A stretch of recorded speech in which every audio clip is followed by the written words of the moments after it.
I'm distracted by her jacket. Are we gonna talk about It's thrilling, isn't it?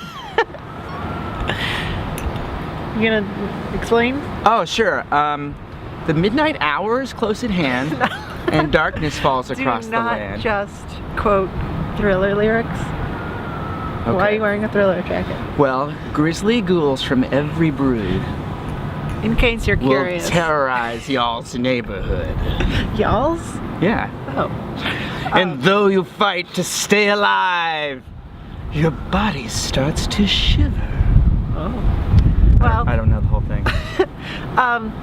so Halloween is near, maybe past by the time this review comes up, and that's why. What are you dressed as? I am not dressed as anything, just myself, as I usually do. A serial killer. I'm dressed as a serial killer? Do you Yeah. think I'm a serial killer? No, but what does a serial killer look like? Statistically, a white man with a mustache, middle-aged. Wrong. Statistically. Wrong. Oh, no? They don't have a look. That's why we can never catch them until it's too late. Oh. They've already serial killed by the time we figure out they're serial killers. So you should be a serial killer. Oh. As a costume, not as a profession or as a hobby. A profession? Do you think you can get a job serial killing? Well, you have to start out as an intern and work your way up. It's like a hit person. Well, no, you probably deal with like disposing the bodies and keeping track of the equipment and ordering lunches for people. Like the mafia. I'm a serial killer intern, and so, you know, I have to go out and buy bleach and things like that. We hang together on rooftops forever. We hang together. We hang together. It's Rooftop ICKS. Hi, welcome to Rooftop ICKS. I'm Ben. I forgot what to say after Rooftop ICKS. I'm Bryn. Today we're going to be talking about The Drums Encyclopedia. This is the third album by The Drums, a New York, Brooklyn band who, if you've watched the show for a while, you've probably heard us talk about them before. We've liked them for as long as we've known each other. We've seen them, I think, 3 or 4 times together. Jeez, yeah, a lot. I think Ben's seen them more times than I have. Yeah, I've seen them probably 1 or 2 more times than you. But we've seen them together, I think 3 or 4 times. We really like this band. It's funny because their openers have shown us a lot of cool bands that we also like Matthew Deere, exactly, and Craft Spells. So we were both very excited about this album. Do you want to talk about how you feel about it? This album, in some spots, has come such a long way from their first album, Let's Go Surfing. That song was like the breakout thing. Yeah. And they were sort of branded as sort of a neo surf band. Right, which is weird because I think you and I very early on picked up the sort of darker new wave influence. Exactly. Of Joy Division, of New Order. For sure. Which I think in their first album, to be fair, really does sort of take a back seat. It's there throughout the album. It's a consistent record. Yeah. But there's a lot of chill wave, sort of new style influence in their thing, along with surfy sort of 50s pop rock. Right. And I think this album is this perfect sort of melding of really harsh new influences like Joy Division, Right to Spring, even Swans on the first song, Magic Mountain. Yeah, that Magic Mountain song is so far and away anything I've ever heard the Drums do. And that's the opening track, so you hear it and you're like, whoa, wow, this is new. It sounds like Swan, Sisters of Mercy, but it still feels mixed with this melodic sort of lines and songwriting of kind of 50s doo-wop stuff that is just... That opening track is so harsh and percussive compared to the really warm, soft sounds that you kind of associate with the Drums in my book, and And then this is like, this is something completely new. Like it's almost, you can't even define it. It's so sharp and pointed. But then there are those other softer moments on this album as well. There are, but even in those softer moments, I feel like on I Hope Time Doesn't Change Him, it's definitely, it sounds like a 50s sort of doo-wop song, sure, but produced by Joy Division's producer. Exactly. Like it definitely, the melding of influence here is so perfect, and it's you can. I totally agree. You can really understand why this is their third album, and because it's such a delicate balancing act. Like this could really sound cheesy, and it could really sound bad if it wasn't done so preciously. Also, the second track that comes right after Magic Mountain, what is it? I Can't Pretend. That track juxtaposed to that opening track, they're so like opposite ends of the spectrum that when I heard the first track and I was like, wow, what is this album gonna be? And then that second track starts, like, oh my god, this isn't gonna just be all one song. This is an album. Jump all over and influences. Yeah. And, like, Bell Laboratories is a basically a shoo-shoo homage, like straight up. Like there's almost nothing about it that doesn't sound like a shoo-shoo song, which is weird and sort of doesn't fit on the album. And Wild Geese sounds exactly like maybe a Simon and Garfunkel song if it was produced by Joy Division's producer. Right. So I think there's a lot of really interesting new influences that they're sort of able to take and sort of make this new thing out of. Yeah, the drums have really gone through a lot of lineup changes and have been all over the world touring. They seem to always be touring. Yeah, they're always playing. Never stop touring. They're always somewhere around the globe. And that is, all that experience is evident on this. It is a very full album. It really is them really progressing and really, you know, sonically doing a lot of interesting things. The arrangements are really cool. And you'd be surprised with how, with such a sort of precarious concept of taking sort of 50s sort of doo-wop style and mixing it with 80s new wave, and even sort of like Johnny Thunder's early Fugazi, like sort of like punk. Sure. Guitar lines, it's like it doesn't seem like it should work, or when it does work it should just all be the same, but there's so much variation on this record. It's really impressive. I wanted to mention one more thing. This is the first album I think I've really heard him sort of gender the people he's talking about. I hope I'm not outing him, but it's fairly well known that the lead singer is gay, and in the first album, every time he's talking about baby, he's never saying he. And it's interesting, this feels like a much more honest album lyrically because he's mostly talking about boys, and I Hope Time Doesn't Change Him is a very, very open sort of song, and it's never mentioned in like, this is a gay band. This isn't their shtick. It's just, that's how he happens to, those are the types of relationships he has, and it's really interesting to hear it sort of just open and plain like that, and I was really happy to see that on this album too. So I saw him in this neighborhood one time, I think on a day we were going to shoot an episode. Yeah, I saw him in the West. Walking down the street, went to the coffee shop right over there. Yeah, I saw him in the West Village with his boyfriend, and I see him around. And I saw him and I said, hey, that next album, make it really cool. And he's like, okay, it's good advice, good advice. And he did. So I feel pretty responsible. I think you're probably for this album. Very responsible. And so therefore, I'm going to probably rate it somewhat high. All right. What's your rating? Oh, you want me to do it first? Sure. I've been really torn about this. Yeah. I'm gonna have to say like a 9. Yeah. Yeah. What were you wavering between? A 10? Yeah. Yeah. Me too. That's where I'm at. I'm between a 9 and a 10 right now. There's very little on this record that I can even complain about. I know. I can't stop listening to it. I love this album, and I feel like I will continue to love it. I feel like I'm not gonna. I think the only thing one day burn out on it and say, okay, I was a little excited at the beginning, but now it's worn off. This album I will give. I want to say 10, but I'm gonna go 9 as well. Strong 9s, both around. Big 9s. This is an incredible record if you like really great pop music, if you like dark music, if you like Cold Cave, if you like Joy Division, if you like chill wave like Craft Spells and DIIV, check it out. There's something for everyone in this record, I think. Yep. All right, let's see what Lucas Jr. thinks about it.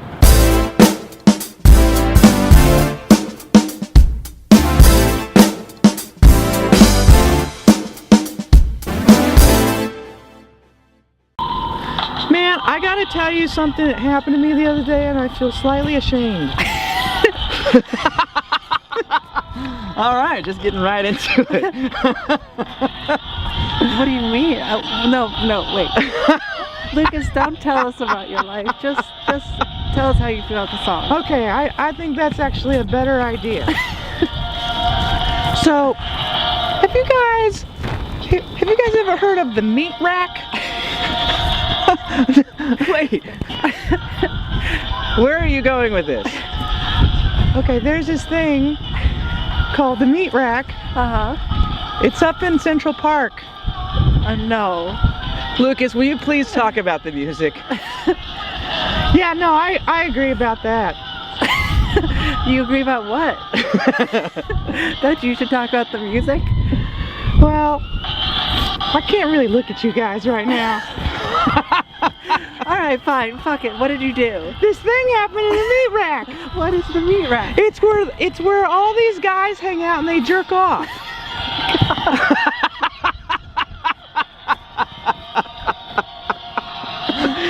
Okay, what did you do? What were you even doing there? How did you get to Central Park? You don't even have a Metro Pass. I was innocently trying to score some acid.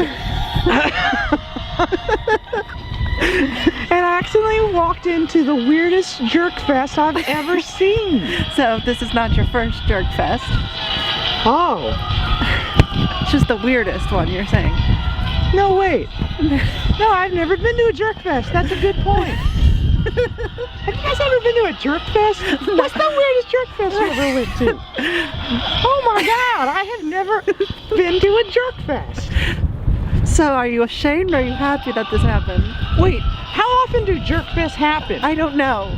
You're the one who went to the meat rack. Do those things sell out? Like, can you get tickets? You gotta probably go way in advance. No. Wait, you want to go to Jerk Fest now? I don't think it's a festival. You just described it as... It's not a festival? You just described it as a jerk fest, but it's really just homeless people hanging around Central Park jerking off. Is Lollapalooza a jerk fest? No. Are there jerks at Lollapalooza? Do you even know what Lollapalooza is? I don't know what I'm talking about at all. I did not go to Central Park, but I overheard somebody talking about it. Who? My friend, she was saying that there's a thing called the meat rack where people jerk off. Okay, so you didn't go. No, I didn't go, but hearing about it was traumatizing. Anyway, what is this band? This is cool. Fucking Christ, Lucas. No, I'm okay. Lollapalooza is this thing, from what I understand, since you guys asked me what it was, No, we didn't ask you what Lollapalooza was. You asked what it was. Oh, you guys don't know what Lollapalooza No, is? I know what it is. I don't believe you know what it is. It's this thing where Jane's Addiction plays. Yeah, that's true. I guess. And jerks are there. No. And it's in Chicago now. Is it? Have you guys ever been to Chicago? Talk about a jerk fest. Oh, all right, well, thank you for your opinion on this. I think we're done here. Now it's time for viewer emails.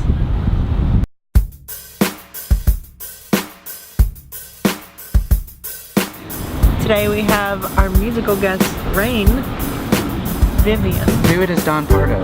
You do it as Don Pardo. No, you do it. I don't know how. Yeah, you do. You really draw out musical. Musical guests. And musical guest, Vivian. I like that. All right. Okay. Rain Vivian is in a band by the same name.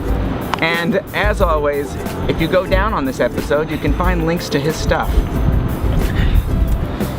Yeah. Link dump, Rain Vivian, check him out. Cool industrial shit. Let's see what the first email has in store for us. The first email is from Ghost Eyes, which sounds like a Brooklyn punk band. Oh yeah. I like that name actually. That would be a good Ghost Eyes. Ghost Eyes. Well, there's like Wolf Eyes. Uh-huh. I feel like there's a lot of eyes names. Sure. Bright Eyes. Bright Eyes. Ghost Eyes? Okay. Ghost Eyes asks, what's the worst genre of music? Eyes bands. All eyes bands are terrible. Bright Eyes is terrible. Ghost Eyes is terrible. You're terrible.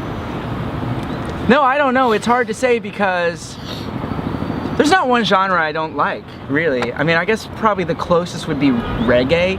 But reggae is such a specific genre that it all sounds the same to me. I hate the rhythm and guitar playing style of reggae. Like, that is just off-putting to me. Yeah, I guess the thing about reggae that is off-putting to me is it is that chink, chink, the up chink, and it's all that. Like, if you don't have that, you didn't make a reggae song.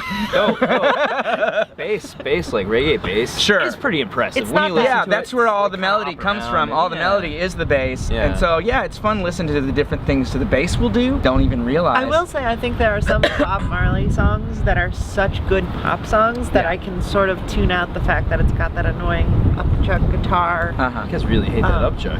And some. It's just that it's like that's all it is. It's there. Yeah. It's always there. Like, what if you took all the Bob Marley songs and removed that part? That would be an interesting. They would be R&B songs then. Yeah, It wouldn't be guess reggae. so. and I love R&B.